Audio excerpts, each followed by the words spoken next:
यहाँ पे UGC net paper first के तहत टीचिंग एप्टीट्यूड से रिलेटेड क्वेश्चन कर रहे हैं।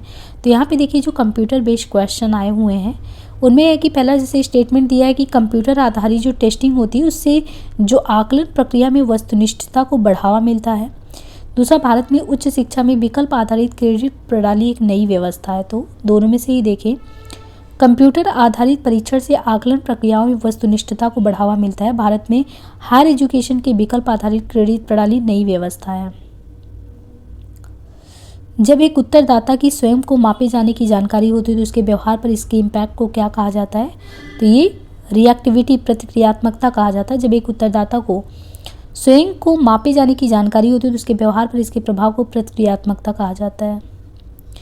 नीचे दो कथन दिए हैं कि व्यवहार के भावात्मक और क्रियात्मक अनुच्छेदों पर केंद्रित मूल्यांकन प्रक्रिया में कंप्यूटर आधारित परीक्षण उच्च विश्वसनीयता और वैधता को सुनिश्चित करता है। दूसरा है कि अभिक्रमित अनुदेशात्मक प्रतिमानों के रूप में सहायक सामग्री में अधिगम को अधिकतम करने की भारी संभावना होती है। तो दोनों में से देखें, कथन एक सही है। कंप्यूटर आधारित परीक्षण व्यवहार की विश्वसनीयता और वैधता पर आधारित मूल्यांकन केंद्रित प्रक्रिया की सीमित परीक्षणता उपलब्ध कराता है।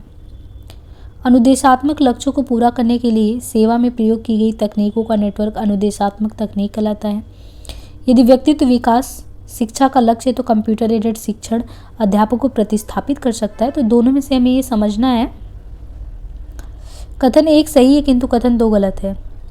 शिक्षा का उद्देश्य जो भी हो, कंप्यूटर से जुड़े निर्देश शिक्षा को प्रस्थापित नहीं कर सकते। शिक्षण अधिगम प्रक्रिया दो मार्ग बाइपोलर की ओर से चलने वाली प्रोसेस है। इसके लिए सदैव वक्ता और श्रोता की जरूरत होती है। कई तकनीकी शिक्षा प्रणाली में स्थान ले रही, किंतु उसे चलाने के लिए एक निर्देशक के रूप में किसी विशेषज्ञ की आवश्यकता होती है। निम्नलिखित वक्तव्यों में से कौन सही है? पाठ्यक्रम पाठ्य विवरण का अंग है। पाठ्यक्रम पाठ्य विवरण का संलग्नक अंग है। तो इसमें देखिए पाठ्यक्रम जो है पाठ्य विवरण का अंग है।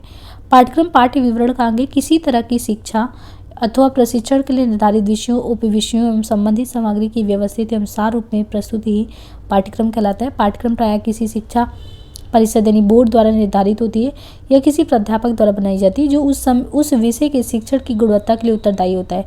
समुचित पाठ्यक्रम का शिक्षा में बहुत महत्वपूर्ण स्थान है। छायाचित्रों को, जो छायाचित्र हैं, छायाचित्रों को करना आसान नहीं, यानी डिकोड करना। छायाचित्र को विसंकेतन करना आसान नहीं होता है। विसंकेतन का अर्थ है पुनः संकेत करना, जबकि छायाचित्रों पर पूर्व संकेतन होता है। यहाँ पे देखिए अधिगम प्रक्रिया की निगरानी के लिए संभावित मूल्यांकनात्मक ढांचा क्या हो यह दर्शाने में आने वाले निर्णय फंदों डिसीजन ट्रैप के घटक निम्नलिखित कौन से हैं? अविश्वास, प्रेम अंधता, अस्थायी मिथ्या धारणा, अनुशिक्षण, शॉर्टकट लेना। तो कौन सा इसमें सही होगा? तो यहाँ पे देखिए जैसे दिया है कि अविश्वास, फ्रेम अंधता, शॉर्टकट लेना एवं शर्मीलापन आदि जो लर्निंग प्रोसेस उसकी निगरानी के लिए संभावित मूल्यांकन ढांचा को प्रभावित करने वाले कारकों में है।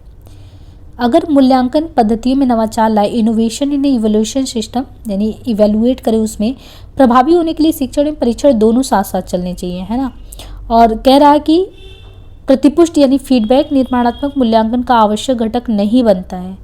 तो फीडबैक तो इवैल्यूएट करने के बाद तो ये ज़रूरी है, होना ही चाहिए। तो यहाँ पे दिया है कि शिक्षण देखिए एक ऐसी प्रोसेस है और परीक्षण शिक्षण का ही मूल्यांकन है। जो हम पढ़ते हैं उसी का हम टेस्ट करते हैं।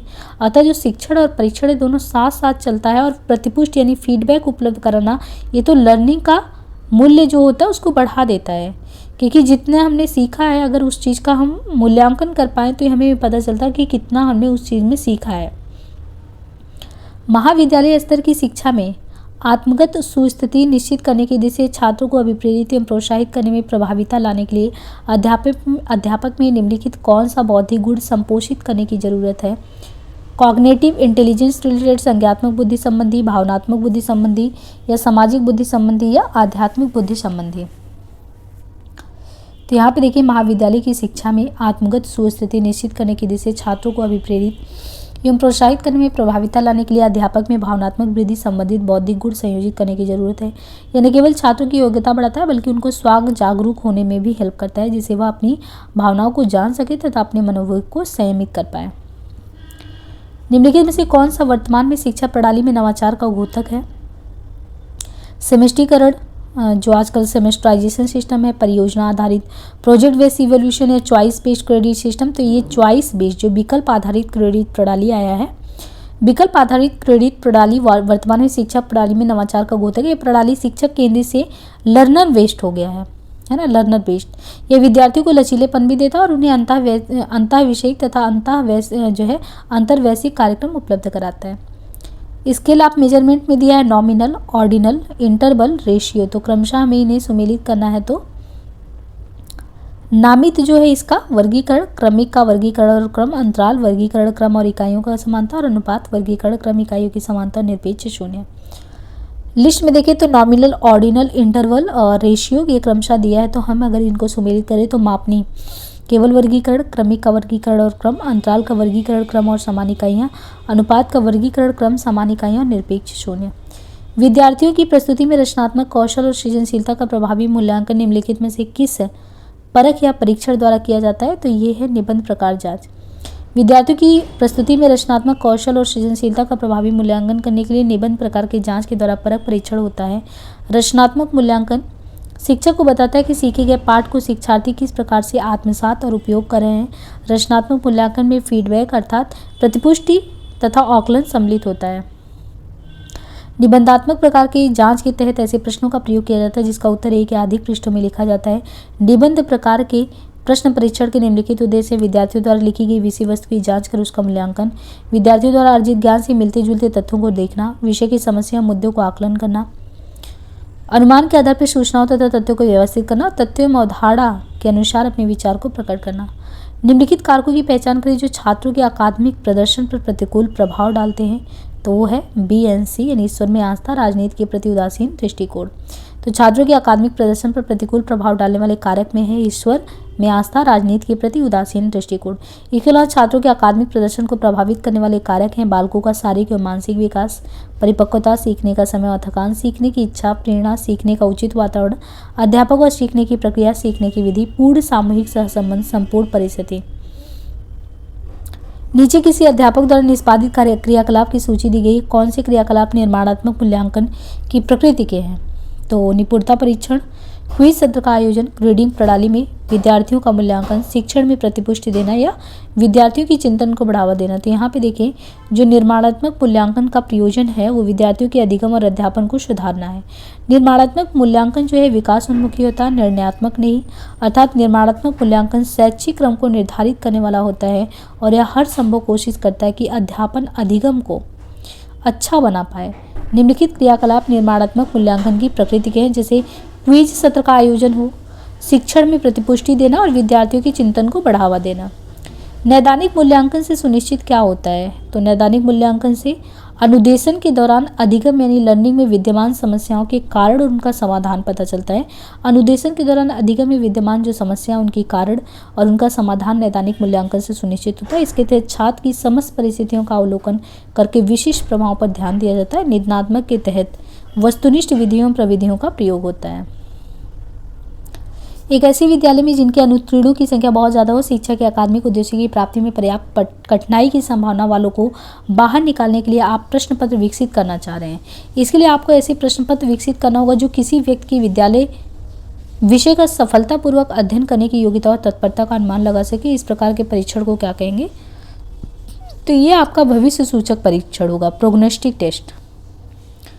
निर्माणात्मक मूल्यांकन का लक्ष्य क्या होता है? विद्यार्थी को अगले स्तर तक बढ़ाना, सतत फीडबैक प्रदान, विद्यार्थी को अधिगम की निगरानी देना, एक मानव अथवा बेंचमार्क के आधार पर विद्यार्थी अधिगम की तुलना करना। तो यहाँ पे देखिए जो निर्माणात्मक मूल्यांकन है उसका लक्ष्य है विद्यार्थियों की अधिगम की निगरानी करना तथा सतत फीडबैक देना। समग्र शैक्षिक कार्य को जारी रखने अथवा उसे आवश्यकता के अनुसार बदलने संबंधी सूचना को एकत्र करना निर्माणात्मक मूल्यांकन का महत्वपूर्ण लक्ष्य है। यह शैक्षिक क्रम को निर्धारित करता है और हर संभव प्रयास भी करता है। हम कारक विश्लेषण का उपयोग करते हैं तो इनमें किस चीज़ के लिए? बहुत से चरों के बीच अंतर जानने के लिए। निम्नलिखित में से कौन सा कथन मानक संदर्भित परीक्षण के बारे में आता है? केवल स्वल्प अधिगम कार्यों जिनमें थोड़े से प्रश्न ही विशिष्ट कार्यों के मापन हेतु शामिल हो के आधार पर बड़े अनुच्छेद को आच्छादित करना, अधिगम के सापेक्ष स्तर के आधार पर व्यक्तियों के मध्य विविहित कर सकने पर जोर देना, किसी विशिष्ट अनुच्छेद के अधिगम कार्यों जिनमें अधिक संख्य प्रश्न विशिष्ट कार्यों का मापन करते हैं बल देना। तो इनमें से कौन सा सही होगा इसमें? तो देखिए शिक्षा, मनोविज्ञान व समाजशास्त्र के अधिकांश चरों की प्रकृति अपरोक्ष होती है जिसके कारण उनके मापन की किसी एक सर्व स्वीकृत मानक इकाई का होना संभव नहीं है। ऐसी परिस्थिति में प्राप्त अंकों को अर्थयुक्त बनाने या उनकी व्याख्या करने की समस्या उत्पन्न होती है। इसके लिए परीक्षण निर्माता कुछ ऐसे बिंदु निर्धारित करता है जिनके आधार पर प्राप्तांकों की व्याख्या हो। इन संदर्भ बिंदुओं के बारे में देखें तो इसमें है केवल स्वल्प अधिगम कार्य हो जिनमें थोड़े से प्रश्न ही विशिष्ट कार्यों के मापन हेतु शामिल हो के आधार पर बड़े अनुच्छेद को आच्छादित करना, अधिगम के सापेक्ष स्तर के आधार पर व्यक्तियों के मध्य विभेद कर सकने पर जोर देना, या निर्वचन के लिए सुपरिभाषित समूह की आवश्यकता होना। तो नेक्स्ट हम जो है 501 नंबर क्वेश्चन से नेक्स्ट पार्ट में करेंगे। आज के लिए इतना ही, धन्यवाद।